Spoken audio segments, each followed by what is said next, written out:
अच्छा, तो आज हमने अपना इक्वेशंस का पार्ट 2 करना है। पार्ट 1 के अंदर हमने साइमल्टेनियस इक्वेशंस को कर लिया था। अब जो है वो ज़रा दूसरा पार्ट है इसका, अलजेब्रिक इक्वेशंस, और इसका तीसरा पार्ट है क्वाड्रेटिक इक्वेशंस। तो 3 पार्ट्स होंगे तो इक्वेशंस आपकी कंप्लीट हो जाएंगी। तो साइमल्टेनियस इक्वेशंस हम कर चुके हैं, अब अलजेब्रिक इक्वेशंस को करना है। ठीक है, सबसे पहले अलजेब्रिक इक्वेशंस के अंदर आपके पास आएंगी अलजेब्रिक आइडेंटिटीज। तो टोटल 3 आइडेंटिटीज हैं।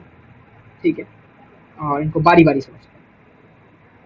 अच्छा, सबसे पहली आइडेंटिटी ये कहती है कि अगर आपके पास दो नंबर्स, कोई से भी दो, ये ए और बी जो है वो मैंने वेरिएबल यूज कर लिए, तो इसकी जगह कोई भी दो नंबर्स हो सकते हैं, कोई भी दो वेरिएबल्स हो सकते हैं, लाइक कुछ भी हो सकता है ना, कोई भी नंबर्स हो सकते हैं या वेरिएबल्स, लेटर्स, कुछ भी हो सकता है।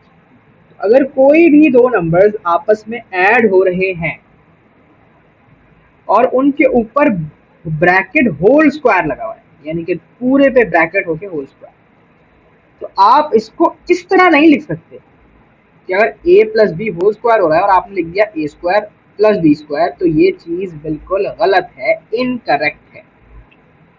ठीक है, ये चीज इनकरेक्ट है, गलत है। तो इसको लिखने का तरीका क्या है, इस ब्रैकेट को ओपन करने का, ब्रैकेट को खोलने का तरीका क्या है? ब्रैकेट को खोलने का तरीका ये है कि आप जो पहला नंबर है a, उसको लिखेंगे ए स्क्वायर, फिर प्लस 2, फिर पहला नंबर और दूसरा नंबर, यानी कि 2 multiply by A multiply by B. ठीक है, फिर प्लस बी स्क्वायर। यानी कि अगर कहीं पर a plus B whole square लिखा हो तो मैं उसको A square plus 2ab plus B square भी लिख सकता हूँ, और अगर कहीं पे A square plus 2ab plus B square की फॉर्म में लिखा हुआ हो तो मैं उसको a plus B whole square लिख सकता हूँ। तो ये है पहली आइडेंटिटी जो आपने याद करनी है। अब समझ लें, याद करने की बात, तो ये आपने याद करनी है। अब इसकी नीचे मैंने एक एग्जाम्पल दी हुई है कि एक हमारे पास ये था, इसके अंदर आपके पास था 2x प्लस 6। ठीक है, तो ए की जगह हमने 2x लिखा हुआ था और बी की जगह हमने 6 लिखा हुआ था, इसके ऊपर ब्रैकेट होल स्क्वायर था। तो इसको अब मैं इस तरह नहीं खोल सकता कि मैं लिख दूं 2x square, sorry, 2x square plus 6 square, नहीं, ये चीज गलत है। तो इसको खोला मैंने कैसे है, आइडेंटिटी से, यानी कि मैंने क्या किया कि ए जो था उसको स्क्वायर किया, प्लस फिर 2 A B plus B square, फिर मैंने इसको सिंप्लीफाई कर लिया कि 2x के ऊपर होल स्क्वायर जो है वो 2 का स्क्वायर लेंगे। इंडाइसिस में हमने पढ़ा था कि जब भी ब्रैकेट होती है और पावर होता है तो अंदर वाली दोनों पावर्स के साथ मल्टीप्लाई करेंगे। तो जब हमने 2 का स्क्वायर किया तो 4 आ गया, x का स्क्वायर किया तो x स्क्वायर आ गया।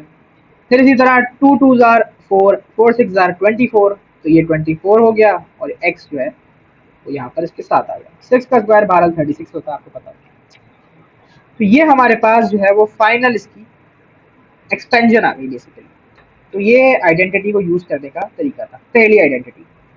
अच्छा, दूसरी आइडेंटिटी भी सेम ही है, लेकिन उसके अंदर सिर्फ मसला ये है कि बीच में आपके पास जो साइन है ये नेगेटिव साइन हो गया। तो जो चेंज आया है हमारे पास वो सिर्फ ये चेंज आया है कि यहाँ पर ए स्क्वायर प्लस 2ab था, यहाँ पर ए स्क्वायर माइनस 2ab हो गया। बाकी चीजें सेम है, सिर्फ यहाँ प्लस था, यहाँ माइनस हो गया।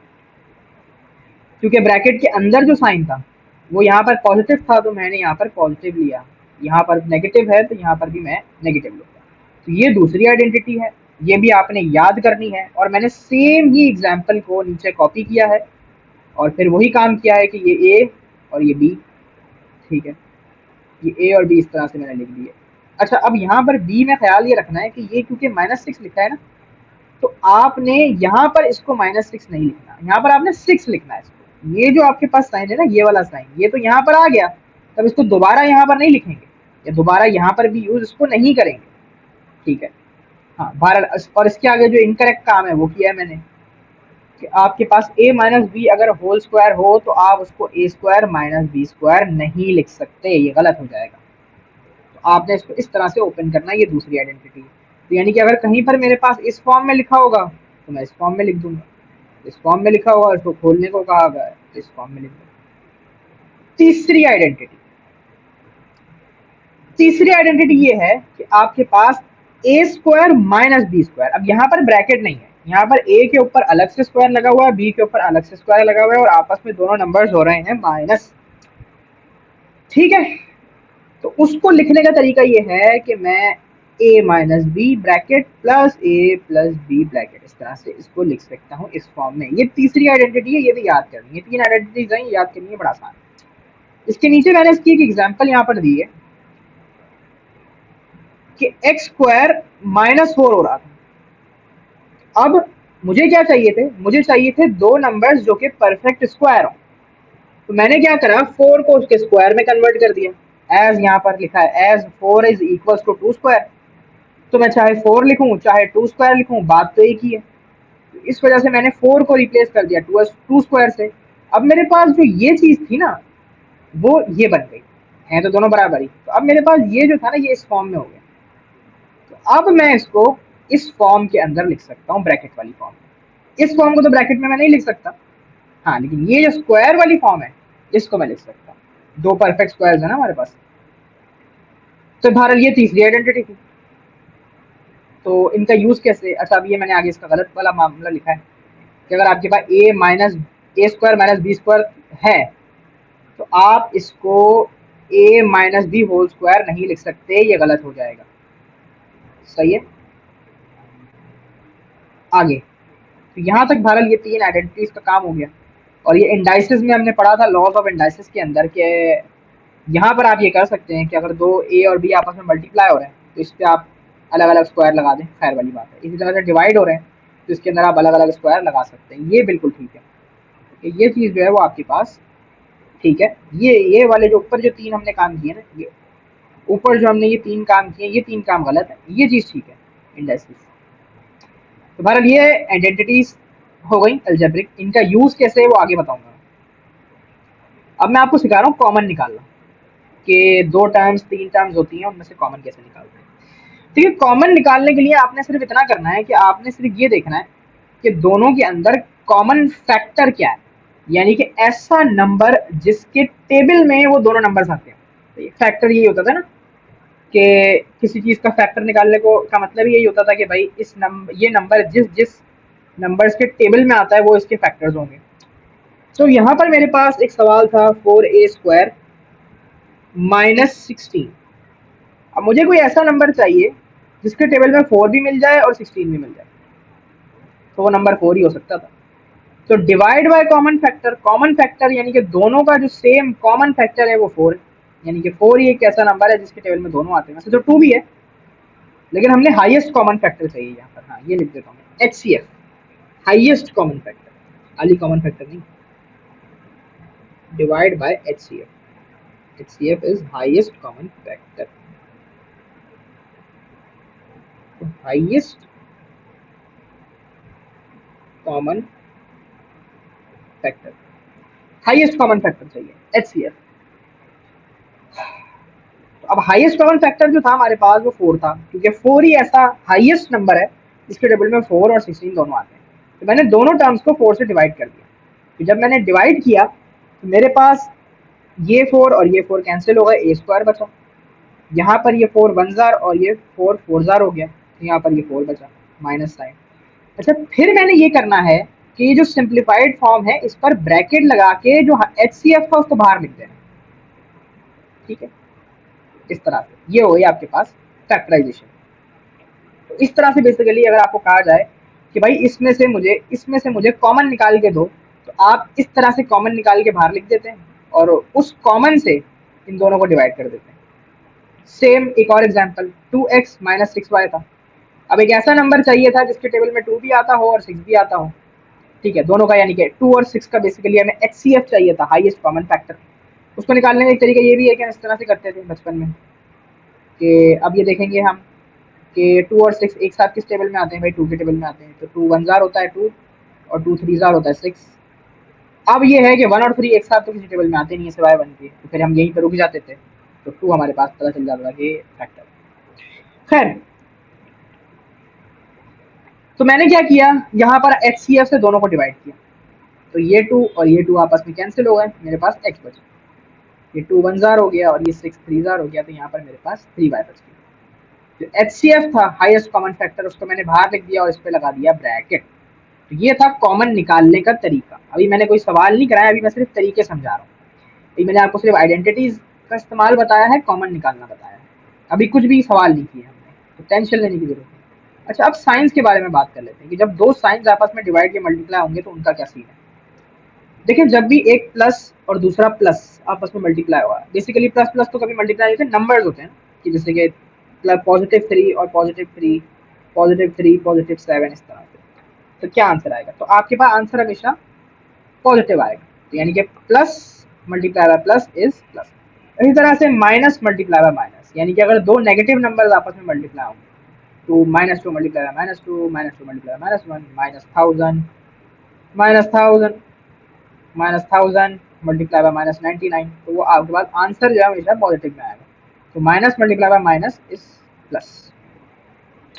इस तरह से जब आपके पास प्लस और माइनस मल्टीप्लाई होंगे तो आंसर नेगेटिव आएगा। सही है, तो प्लस प्लस जो होता है वो प्लस होता है, माइनस माइनस माइनस प्लस, और प्लस माइनस जो होगा वो माइनस हो जाएगा। डिवीजन का देख लेते हैं, जब भी एक पॉजिटिव नंबर और दूसरा पॉजिटिव नंबर डिवाइड होगा तो आंसर के अंदर भी पॉजिटिव साइन आएगा। जब भी एक नेगेटिव नंबर और एक नेगेटिव नंबर डिवाइड होगा, आंसर में पॉजिटिव साइन आएगा। लेकिन अगर एक पॉजिटिव नंबर और नेगेटिव नंबर डिवाइड होंगे या नेगेटिव और पॉजिटिव नंबर डिवाइड होंगे तो आंसर किसमें आएगा, नेगेटिव। तो ये साइंस की मल्टीप्लिकेशन और डिवीजन थी। साइंस तो मल्टीप्लाई करने को नहीं आते, नंबर्स आते हैं। खैर, ये भारत मामला था आपके पास आइडेंटिटीज, कॉमन, साइंस और इंडाइसिस का मैंने एक छोटी सी चीज यहाँ पे बताई थी। खैर, आगे चलते हैं। अब यहाँ से हमारे पास जरा प्रॉपर एल्जेब्रा शुरू हो रहा है ना। अब बात करेंगे प्रॉपर एल्जेब्रा। तो फैक्टराइजेशन पहली चीज हमारे पास एल्जेब्रा में दो ही चीजें, फैक्टराइजेशन है और दूसरी एक्सपेंजन है। तो इन्हीं दो चीजों के लिए मैंने अभी जो पिछला पेज पूरा बताया ना, एल्जेब्रा और कॉमन वॉमन निकालना, वो इन्हीं दो चीजों के लिए अब है असल में वो काम कि आपके एग्जाम में क्या पूछा जाता है। तो आपने फैक्टराइजेशन में क्या करना है, ये चीज याद रखनी है कि फैक्टराइजेशन में you have to introduce brackets by using identities और टेकिंग कॉमन। ठीक है, या तो आइडेंटिटीज यूज होंगी या कॉमन यूज होगा, उसकी मदद से आप क्या करेंगे, ब्रैकेट्स लगाएंगे। तो आइए करके देखते हैं कि किस तरह से लगाएंगे। अच्छा, यहाँ पर सीन ये है कि अच्छा, अब ये आपने खुद पहचानना है कि आइडेंटिटी लगेगी कौन से। देखें, बात ये है कि यहाँ पर मेरे पास लिखा हुआ है 36 माइनस एक्स स्क्वायर। ठीक है, तो x तो स्क्वायर वाली फॉर्म में है, 36 भी अगर आप देखें तो हमारे पास एक परफेक्ट स्क्वायर नंबर है। ठीक है, यानी कि 36 किसका स्क्वायर होता है, 6 का।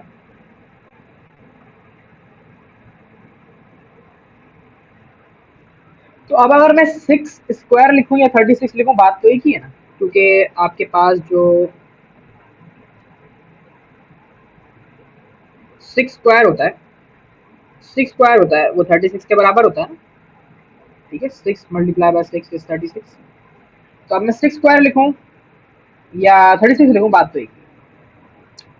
अच्छा, अब यहाँ पर हमारे पास आइडेंटिटी लग सकती है, कौन सी आइडेंटिटी, थर्ड आइडेंटिटी लग सकती है।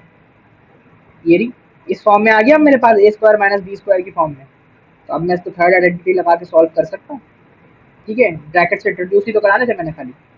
तो ये 6 स्क्वायर माइनस एक्स स्क्वायर आ गया। अब मैं क्या करूंगा, 6 minus x, 6 plus x, simple. ये ए था, ये बी था, ये ए था, ये बी था। तो ये इस तरह से इसको लिख दिया, ए माइनस बी और ए प्लस डी की फॉर्म में लिख दिया मैंने इसको। बस यही आपका फाइनल आंसर होगा। इससे आगे आपको सॉल्व करने को बोलेगा नहीं, क्योंकि पॉसिबल भी नहीं। तो यहाँ तक आपके पास ये चीज सॉल्व हो गई। तो अभी मैं जो फैक्टराइजेशन करा रहा हूँ आपको टू टर्म्स में करा रहा हूँ, यानी कि सिर्फ दो जब हमारे पास टर्म्स होती हैं तो उसके अंदर किस तरह से होती है। वैसे हमारे पास 3 टर्म भी है और 4 टर्म भी है, तो खैर अभी 2 टर्म्स हो रही है। अच्छा, अब एक और सवाल है ये वाला। यहाँ पर भी दोनों नंबर आपके पास परफेक्ट स्क्वायर फॉर्म में हो सकते हैं। कैसे भाई, 25 का स्क्वायर क्या होता है, ओ 5 का स्क्वायर क्या होता है, 25। तो मैं इसको ऐसे लिखना चाहूँ तो ऐसे भी लिख सकता हूँ। जब टू आपके पास टू ये स्क्वायर जो है 5 का होगा तो आपके पास 25 आंसर आएगा, और जब स्क्वायर वाई का होगा तो वाई स्क्वायर आंसर आएगा, तो ये टोटल 25 वाई स्क्वायर हो जाएगा आपके पास। तो मैं इसको इस तरह लिखूँ या इस तरह लिखूँ, बात तो एक ही है। फिर इसी तरह से 4 किसका स्क्वायर होता है? 2 का। ऐसे 2 स्क्वायर इक्वल्स टू 4। अब ये मेरे पास हो गया ए स्क्वायर माइनस बी स्क्वायर की फॉर्म में। अब इसको मैं आइडेंटिटी लगा देता हूँ, ये आइडेंटिटी लग जाएगी 5y माइनस 2 5y प्लस 2। बस ये आंसर हो जाएगा फाइनल।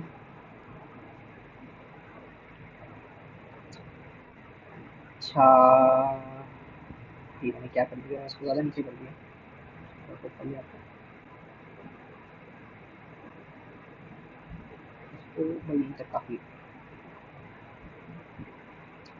अच्छा, यहाँ पर अब आइडेंटिटी नहीं लग सकती, कॉमन निकलेगा, क्योंकि 63 जो है वो आपके पास, हाँ 63 आपके पास स्क्वायर नहीं है, ना ही 7 को स्क्वायर है, तो आइडेंटिटी तो नहीं लग सकती, कॉमन निकलेगा।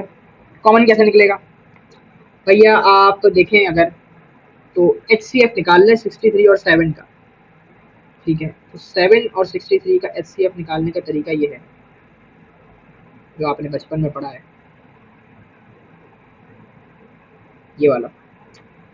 7 से अगर करेंगे हम दोनों को डिवाइड, तो आपके पास जो है वो ये तो 1 हो जाएगा, और 7 9 63 हो जाता है। अब आपके पास ये फर्दर सॉल्व नहीं हो सकता, तो यहीं पे इसको छोड़ देंगे, तो यानी कि आपके पास जो एच सी एफ आया ना वो 7 आया। अब दोनों को 7 से कर देंगे डिवाइड, तो ये आपके पास जो है वो 1 हो जाएगा, ये 1 जार और ये 9 जार। तो मैंने आपको बताया था कॉमन निकालने का तरीका ये है कि एच सी एफ को आप बाहर लिखते थे एक्स स्क्वायर माइनस 9, ये आपके पास आंसर आ गया फाइनल। बस इतना काम करना है खाली, ये कहलाती है फैक्टराइजेशन। बस सिर्फ इतना सा काम है और कुछ भी नहीं, या तो कॉमन निकलेगा या आइडेंटिटी लगेगी। ठीक है, तो अब आप देखें ना कि अगर आप इस ब्रैकेट को खोलना चाहें, यानी कि 7 को आप मल्टीप्लाई करेंगे एक्स स्क्वायर से और 9 से, तो आपके वापसी यही चीज़ आ जाएगी। 7 मल्टीप्लाई बाय एक्स स्क्वायर करेंगे तो 7 एक्स स्क्वायर, 7 मल्टीप्लाई बाय 9 करेंगे तो माइनस 63 आ जाएगा, यही चीज़ आ जाएगी आपके पास। तो इसी को कह रहा है कि वो वापसी इस फॉर्म में ले आओ, ये फैक्टराइजेशन कहलाती है। ठीक है, तो यही है फैक्टराइजेशन, अलजेब्रिक फैक्टराइजेशन। बस यहीं पर आपने छोड़ देना अपना आंसर, यानी कि जब आपका सवाल जो है वो फर्दर सॉल्व नहीं हो सकता, वही आपका आगे जो है वो फाइनल आंसर बन जाता है। अच्छा, अब यहाँ पर एचसीएफ निकालना है भाई, यहाँ पर जरा वेरिएबल पे काम हो रहा है, तो जरा गौर करें, नंबर तो कोई है नहीं। तो आप देखें दोनों चीजों में कॉमन क्या है, यहाँ पर एक्स और वाई कॉमन है, यहाँ पर भी वाई और एक्स कॉमन है, तो एक्स वाई को मैं निकाल के बाहर रख देता हूँ। ठीक है, ये पहले डिवाइड करा लेते हैं इससे, पहले मैंने डिवाइड करा, तो एक्स वाई को इससे डिवाइड करेंगे, एक्स वाई को इससे डिवाइड करेंगे। इंडाइसिस में हमने पढ़ा था, जब भी डिवीजन का साइन होता था, दो सेम वेरिएबल्स होते थे, बीच में डिवीजन का साइन होता था, तो पावर्स को कर देते थे सबट्रैक्ट। तो यहाँ पर x की पावर 1 और पावर 1 को हम जब सबट्रैक्ट करेंगे तो ये x पावर 0 बन जाएगा, यानी कि ये तो खत्म ही हो जाएगा। फिर यहाँ पर ये y पावर 1 होती है और ये y पावर 3 है, जब इनको हम करेंगे तो y स्क्वायर बचेगा। तो जरा लिख देते हैं, एक्स वाई को पहले कॉमन निकाल के बाहर लिख लिया अंदर ब्रैकेट के अंदर, ब्रैकेट मैंने इंट्रोड्यूस करवा दिए।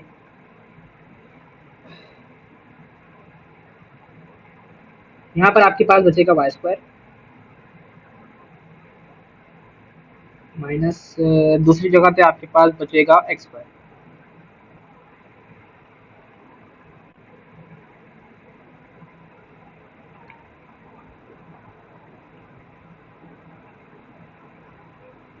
आप चाहे तो अपना आंसर यहाँ पे भी छोड़ सकते हैं, चाहे तो इसको मजीद सिंप्लीफाई कर लें, अंदर वाले ब्रैकेट में थर्ड आइडेंटिटी लगा के, तो मैं यहीं पे छोड़ दूंगा इसको खैर।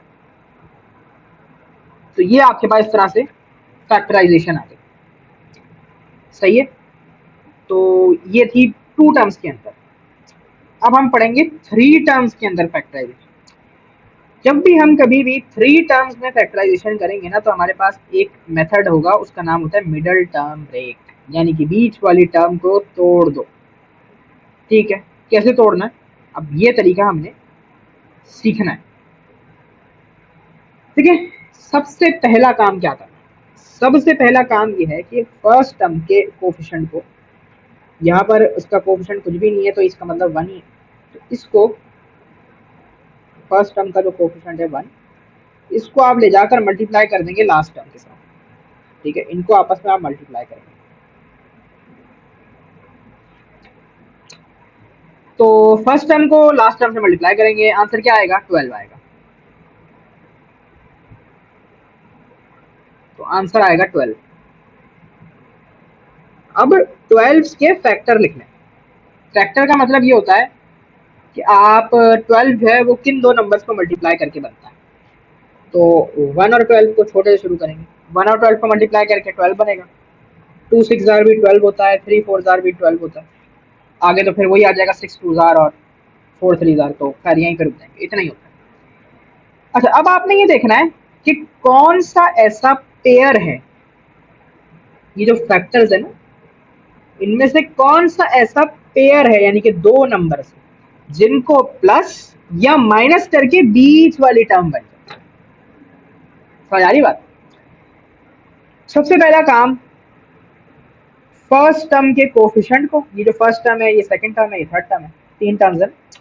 फर्स्ट टर्म के कोफिशिएंट को लास्ट टर्म के साथ आपने मल्टीप्लाई किया, तो जो आंसर आपके पास आया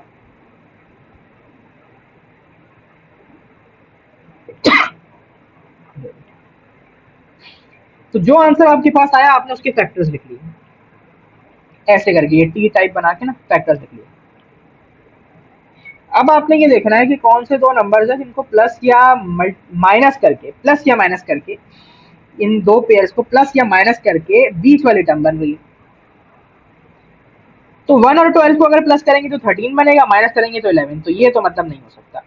2 और 6 को प्लस करेंगे तो 8 बनेगा, माइनस करेंगे तो 4 बनेगा, ये भी नहीं हो सकता। हाँ, 3 और 4 को अगर हम प्लस करेंगे तो क्या बन जाएगा? 7। ये रहा ना 7, 7 बन जाएगा। तो अब इसको लिखेंगे किस तरह से? इसको लिखने का तरीका ये है कि सबसे पहले आपने पहली वाली टर्म को as it is copy down कर दिया। ठीक है, उसके बाद जब आप पॉजिटिव 4x को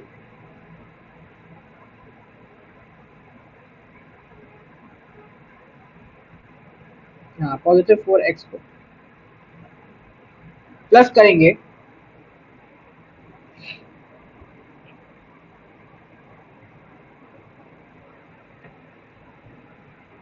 पॉजिटिव 3x में, तो आपके पास 7x बन जाएगा। x नहीं भूलना लगाना, सही। और बाकी लास्ट वाले टर्म को भी एज इट इज कॉपी करेंगे। तो ये जो मिडल टर्म थी ना, ये ब्रेक हो गई 4x प्लस 3x में। 4x प्लस 3x में ये ब्रेक हो गई। ठीक है, पहली टर्म और लास्ट टर्म को एज इट इज कॉपी कर दिया। ब्रेक करने के बाद मैंने इन दो का एक पेयर बना लेना है, इन दो का एक पेयर बना लेना है। और अब मैंने करना इनमें से ये है कि इनमें से मैंने कॉमन निकालना है। कॉमन निकालने का तरीका सीखा था ना, कि कोई ऐसा नंबर दोनों से। अब यहाँ पर अगर आप देखेंगे एक्स स्क्वायर प्लस 4x में, तो आपके पास कॉमन x ही आ सकता है। तो जब एक्स स्क्वायर में से x जाएगा तो x बचेगा, और 4x में से x जाएगा तो खाली 4 बच जाएगा। इसी तरह से अब दूसरे में से कॉमन निकालना है। दूसरे में से कॉमन क्या निकलेगा? 3 निकलेगा कॉमन, पॉजिटिव 3।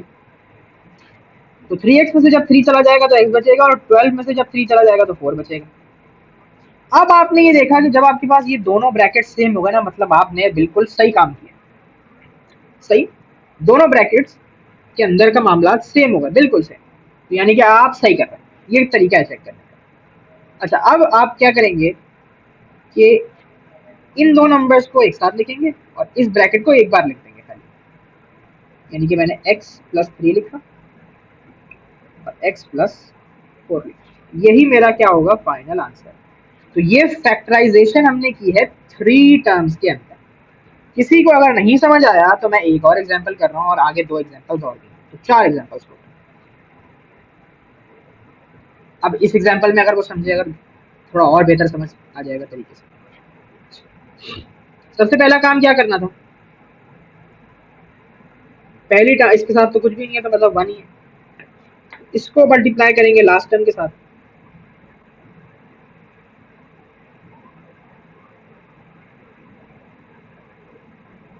इसको मल्टीप्लाई करेंगे लास्ट टर्म के साथ, इसको और इसको, आंसर आएगा हमारे पास 20। 20 के फैक्टर्स लिख लेते हैं। तो 20 कैसे कैसे बन सकता है, एक तो 1 मल्टीप्लाई बाय 20 करके 20 बन सकता है, 2 मल्टीप्लाई बाय 10 करके 20 बन सकता है, 4 मल्टीप्लाई बाय 5 करके 20 बन सकता है। अब वही काम करेंगे कि भैया एक ऐसा पेयर देखेंगे कि जिस पेयर को प्लस या माइनस करके बीच वाली टर्म बन जाए, तो वो यही है हमारे पास।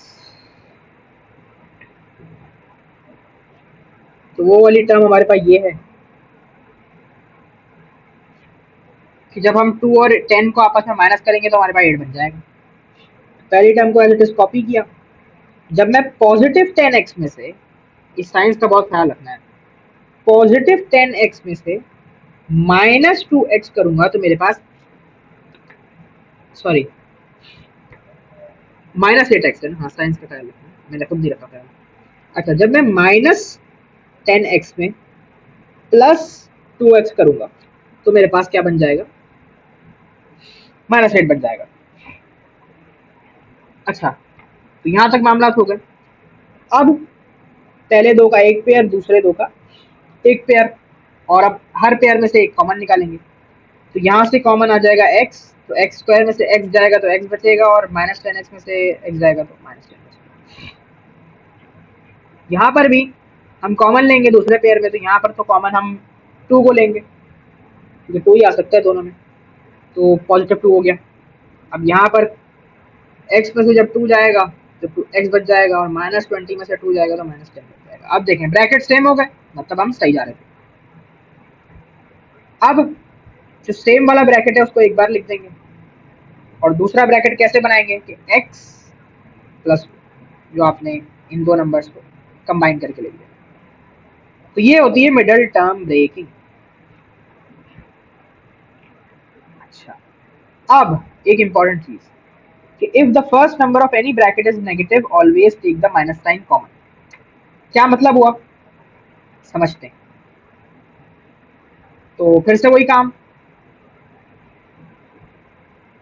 कि पहले नंबर को और दूसरे नंबर को आपस में आप कर देंगे मल्टीप्लाई। तो 1 6 जार ओ 16 जार 16 बन जाता है। 16 के फैक्टर्स में लिख लेता हूँ। 1 को 16 से मल्टीप्लाई करने से 16 बनता है, 2 को 8 से मल्टीप्लाई करेंगे तो 16 बनेगा, 4 को 4 से मल्टीप्लाई करेंगे तो 16 बनेगा। अब कोई ऐसा पेयर देख लेना है जिसको प्लस या माइनस करके 6x बन जाए, पॉजिटिव 6x, तो वो यही पेयर है 2 और 8 वाला, कि पॉजिटिव 8 को माइनस पॉजिटिव 2 करेंगे तो मेरे पास 6 बन जाएगा। तो बना देते हैं फिर। पहली term as it is copy होगी, पॉजिटिव 8x में से -2x होगा तो हमारे पास पॉजिटिव 6x आ जाएगा। आखिरी term as it is copy होगी। पेयरिंग करेंगे, इनका एक पेयर हो जाएगा और इनका एक पेयर हो जाएगा। जब मैंने कहा था कि जब भी नेगेटिव साइन, यहाँ पर क्या लिखा है, if the first number of any bracket is negative always take the negative sign common. यानी कि जब भी किसी एक पेयर के अंदर पहला नंबर जो है उसका साइन नेगेटिव होगा तो हम नेगेटिव साइन को भी कॉमन निकाल लेंगे। ठीक है, तभी मैंने अभी साइंस की मल्टीप्लिकेशन और डिवीजन सिखाई थी। तो सबसे पहले तो पहले ब्रैकेट में से कॉमन निकाल लेते हैं, एक्स ही कॉमन आएगा, एक्स स्क्वायर में से एक्स गया एक्स बचा, 8x में से एक्स गया एक्स 8 बचा। अच्छा, अब यहाँ पर मैंने बताया था नेगेटिव साइन को भी कॉमन निकालना है।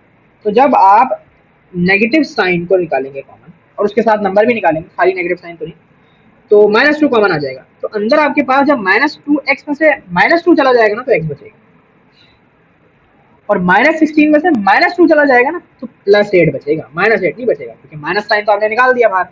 हमने ये पढ़ा था कि माइनस साइन जब माइनस साइन से डिवाइड होता है तो प्लस साइन बनता है।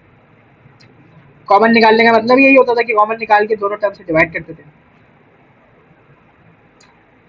तो अब दोनों ब्रैकेट सेम हो गए, मतलब आप सही जा रहे थे। सेम वाला ब्रैकेट लिख देंगे, बाकी दोनों नंबर को कंबाइन करके लिख देंगे, ये आपके पास फाइनल आंसर आपका आ जाएगा। अच्छा, उसके बाद एक और एग्जांपल,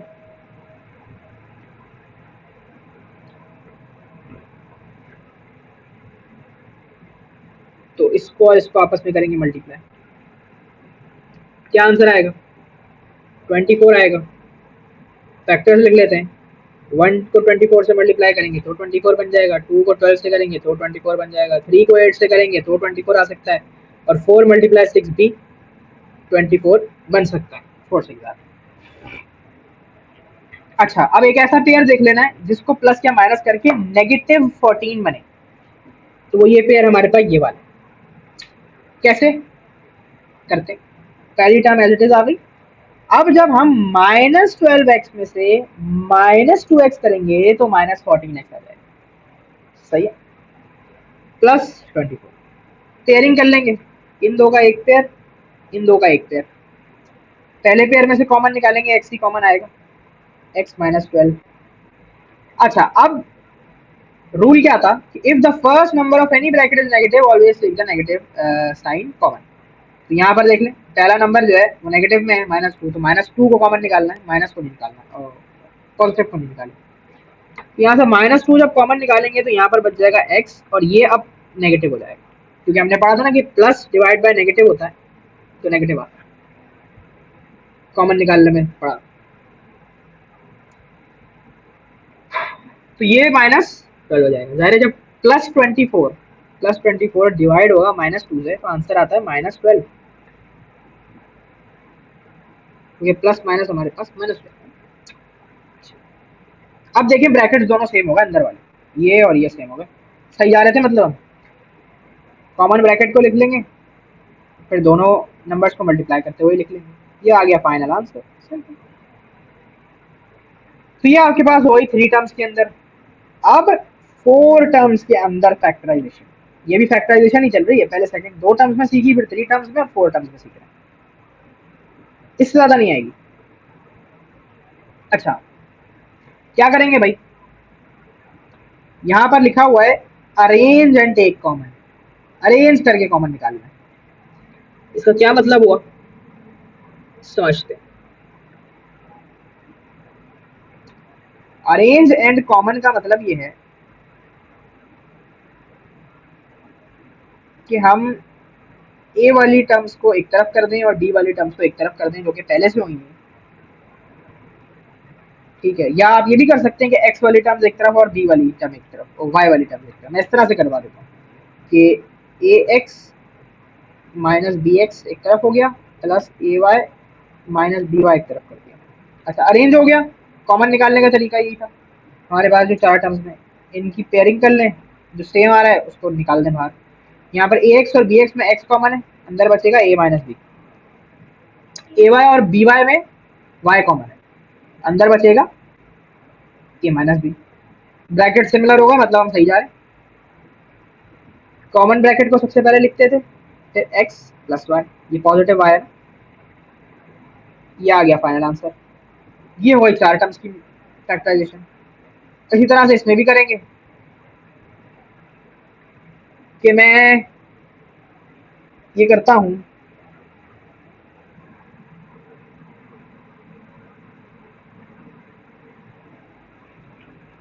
कि इसमें से कॉमन निकाल लेता हूँ, इन 2 टर्म्स में से, और इन 2 टर्म्स में से कॉमन निकाल लेता हूँ।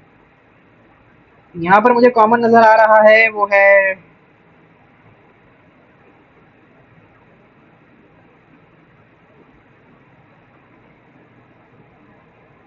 2y।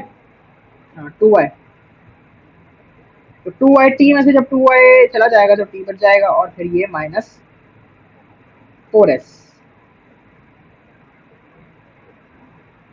सही है।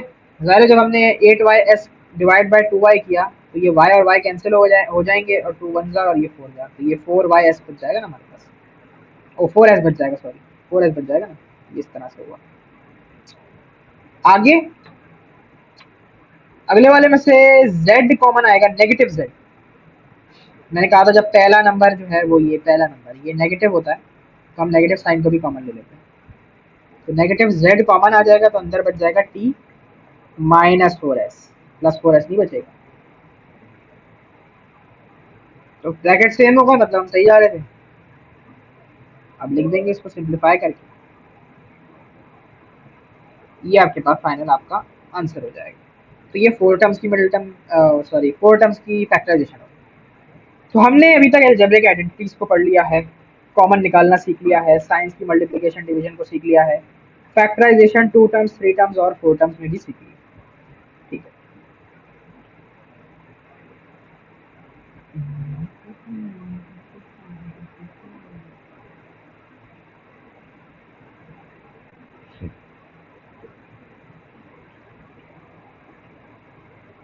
अब एक्सपेंशन। एक्सपेंशन में कुछ भी नहीं है, बस फैक्टराइजेशन का रिवर्स है, उल्टा। ठीक है, फैक्टराइजेशन में मैंने लिखा था इंट्रोड्यूस ब्रैकेट्स, यहाँ पर आपने क्या करना है, रिमूव ब्रैकेट्स। फैक्टराइजेशन में ब्रैकेट दिए हुए, ब्रैकेट्स नहीं होंगे, आपने लगाने, इंट्रोड्यूस कराने। यहाँ पर दिए हुए होंगे, हटाने। कैसे हटाएंगे, सिंप्लीफाई करके हटाएंगे। तो जब ये इस तरह से आएगा तो 2 मल्टीप्लाई हो जाएगा 2x से, तो आ जाएगा 4x, और 2 मल्टीप्लाई होगा 5 माइनस 5 से, तो आ जाएगा -10। ये आंसर हो गया। 4xy मल्टीप्लाई हो जाएगा 4x स्क्वायर से, तो ये बन जाएगा 4 4 16, x multiply by x square, तो एक्स क्यूब और y। फिर अगले से भी मल्टीप्लाई होगा तो 4x तो ऐसे ही आएगा, और y multiply by Y square, तो ये y क्यूब। तो जब दो वेरिएबल्स मल्टीप्लाई होते थे, सेम बेसिस सेम होती थी, पावर्स को हम ऐड कर देते थे, इंडाइसिस के अंदर पढ़ा था ना, ये वही काम हो रहा है यहाँ पर। ये टू टर्म्स के अंदर बताई थी मैंने। अब थ्री टर्म्स में क्या होता है कि आपके पास अगर दो ब्रैकेट्स हो, उनको कैसे मल्टीप्लाई करेंगे। देखिए, इसके अंदर मल्टीप्लाई करने का तरीका ये था कि आप इसको इससे भी मल्टीप्लाई करते थे और इससे भी मल्टीप्लाई करते थे। यहाँ पर भी मैंने यही काम कराया कि इस पूरे को इससे भी मल्टीप्लाई कराया और इससे भी मल्टीप्लाई कराया। यहाँ पर पहले x को x से मल्टीप्लाई करेंगे और फिर 4 से, फिर 3 को x से मल्टीप्लाई करेंगे और फिर 4 से। कैसे, सबसे पहले मैं x को कर लेता हूँ। x मल्टीप्लाई बाय x क्या होता है, x square, x multiply by 4x 4x, 3 multiply by x 3 square, और 3 सॉरी 3x, और 3 मल्टीप्लाई बाय 4 क्या होता था, 12। तो अब इसको सिंप्लीफाई कर लें, x square plus 7x plus 12, ये आंसर हो जाएगा। ये एक्सपेंजन हो गई। यहाँ पर भी एक्सपेंड करके दिखा देता हूँ। इसको इससे भी करेंगे और इसको इससे भी मल्टीप्लाई करेंगे, 8 को भी इससे करेंगे और इससे भी मल्टीप्लाई करेंगे। करके दिखा देता हूँ। X multiply by X X square होता है, और मल्टीप्लाई बाय -2 एक्स होता है।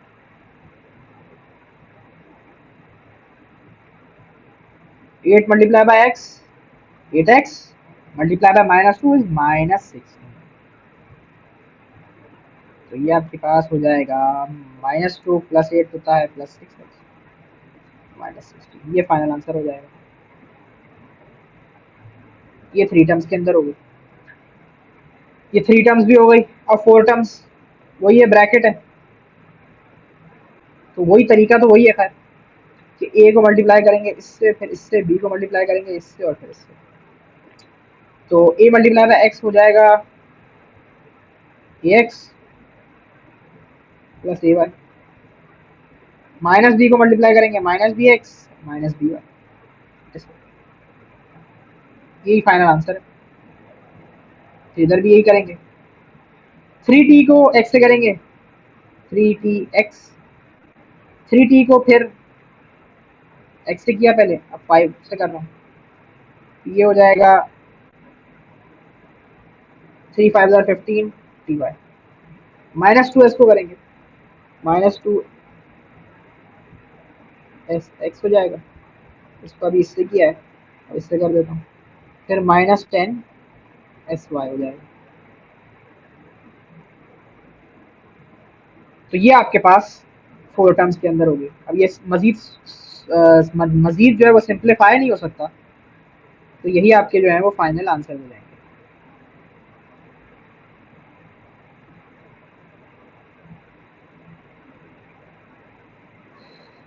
तो बहरहाल ये था आपके पास आपका अलजेब्रा।